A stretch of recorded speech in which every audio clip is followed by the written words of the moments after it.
कार्तिक माह के महात्म्य का 29वां अध्याय।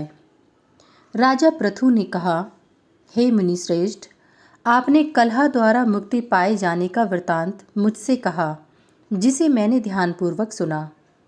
हे नारद जी, यह काम उन 2 नदियों के प्रभाव से हुआ था। कृपया यह मुझे बताने की कृपा कीजिए।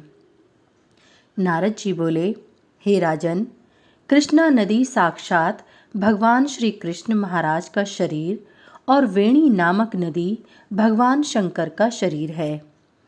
इन दोनों नदियों के संगम का महात्म्य श्री ब्रह्मा जी भी वर्णन करने में समर्थ नहीं हैं। फिर भी चूंकि आपने पूछा है, इसलिए आपको इनकी उत्पत्ति का वृतांत सुनाता हूँ। ध्यानपूर्वक सुनो। चाक्षसु मनवंतर के आरंभ में ब्रह्मा जी ने सह पर्वत के शिखर पर यज्ञ करने का निश्चय किया। वह भगवान विष्णु, भगवान शंकर तथा समस्त देवताओं सहित यज्ञ की सामग्री लेकर उस पर्वत के शिखर पर गए। महर्षि भृगु आदि ऋषियों ने ब्रह्म मुहूर्त में उन्हें दीक्षा देने का विचार किया। तत्पश्चात भगवान विष्णु ने ब्रह्मा जी की भार्या त्वरा को बुलवाया। वह बड़ी धीमी गति से आ रही थी।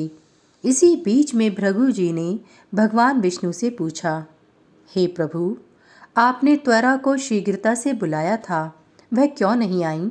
ब्रह्म मुहूर्त निकल जाएगा। इस पर भगवान विष्णु बोले, यदि त्वरा यथा समय यहाँ नहीं आती हैं तो आप गायत्री को ही स्त्री मानकर दीक्षा विधान कर दीजिएगा। क्या गायत्री पुण्य कर्म में ब्रह्मा जी की स्त्री नहीं हो सकती? नारद जी ने कहा, हे राजन, भगवान विष्णु की इस बात का समर्थन भगवान शंकर जी ने भी किया। यह बात सुनकर भृगु जी ने गायत्री को ही ब्रह्मा जी के दाईं ओर बिठाकर दीक्षा विधान आरंभ कर दिया। जिस समय ऋषि मंडल गायत्री को दीक्षा देने लगा, उसी समय त्वरा भी यज्ञ मंडल में आ पहुंची। ब्रह्मा जी के दाईं ओर गायत्री को बैठा देखकर ईर्ष्या से कुपित होकर त्वरा बोली, जहाँ अपूज्यों की पूजा और पूज्यों की अप्रतिष्ठा होती है, वहाँ पर दुर्भिक्ष, मृत्यु तथा भय तीनों अवश्य हुआ करते हैं। यह गायत्री ब्रह्मा जी की दाईं ओर मेरे स्थान पर विराजमान हुई है, इसलिए यह अदृश्य बहने वाली नदी होगी।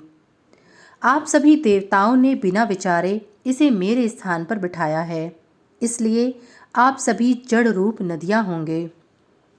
नारद जी राजा पृथु से बोले, हे राजन, इस प्रकार त्वरा के शाप को सुनकर गायत्री क्रोध से आग बबूला होकर अपने होठ चबाने लगी। देवताओं के मना करने पर भी उन्होंने उठकर त्वरा को शाप दे दिया। गायत्री बोली, त्वरा, जिस प्रकार ब्रह्मा जी तुम्हारे पति हैं, उसी प्रकार मेरे भी पति हैं। तुमने व्यर्थ ही शाप दे दिया है, इसलिए तुम भी नदी हो जाओ। तब देवताओं में खलबली मच गई। सभी देवता त्वरा को साष्टांग प्रणाम करके बोले, हे देवी, तुमने ब्रह्मा आदि समस्त देवताओं को जो शाप दिया है वह उचित नहीं है, क्योंकि यदि हम सब जड़ रूप नदियां हो जाएंगे तो फिर निश्चय ही यह तीनों लोक नहीं बच पाएंगे। चूंकि यह शाप तुमने बिना विचार किए दिया है, इसलिए यह शाप तुम वापस ले लो। त्वरा बोली, हे देवगण, आपके द्वारा यज्ञ के आरंभ में गणेश पूजन न किए जाने के कारण ही यह विघ्न उत्पन्न हुआ है।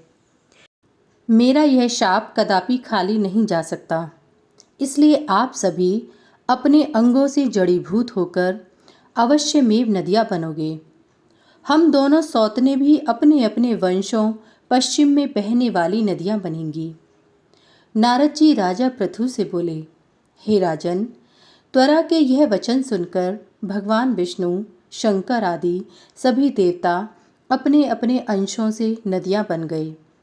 भगवान विष्णु के अंश से कृष्णा, भगवान शंकर के अंश से वेणी तथा ब्रह्मा जी के अंश से कुदमवती नामक नदियाँ उत्पन्न हो गईं।